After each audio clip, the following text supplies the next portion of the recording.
দুর্গাপুজোর ষষ্ঠীর সকাল। ভোরের আলো গঙ্গার ধারে মৃদু কুয়াশায় মিশে যাচ্ছে। শ্রীরামপুরের ঘাটে ঢাকের শব্দ ভেসে আসছে, আগমনী সুর, ফুলের গন্ধ, মায়ের আগমন।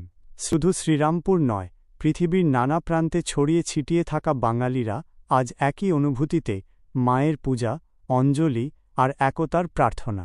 লন্ডনের অয়ন ছোটবেলায় শ্রীরামপুরে বড় হয়েছে।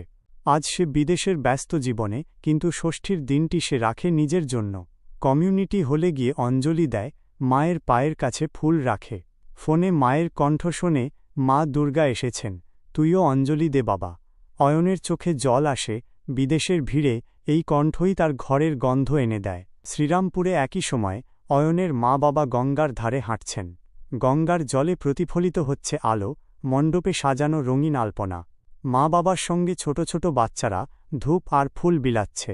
সবাই একসঙ্গে দাঁড়িয়েছে, অঞ্জলি, প্রার্থনা আর আড্ডায় মেতে উঠেছে। শ্রীরামপুর যেন আজ এক বিশাল পরিবার।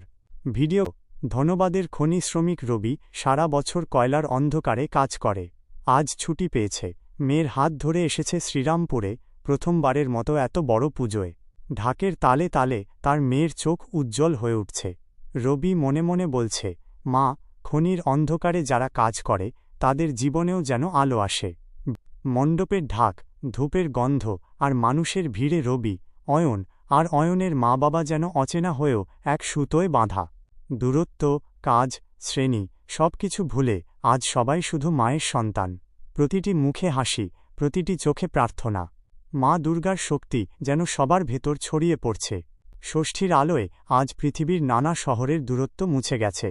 কয়লার অন্ধকার, বিদেশের ব্যস্ততা, গঙ্গার ধারের শান্তি সব মিলে এক আবেগ।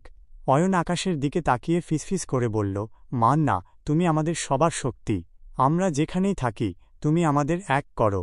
আর সেই মুহূর্তে যেন সমুদ্রের ওপার থেকে গঙ্গার ধারে পর্যন্ত প্রতিধ্বনিত হলো একটাই কথা, মায়ের আগমন, মায়ের শক্তি, মায়ের ভালোবাসা।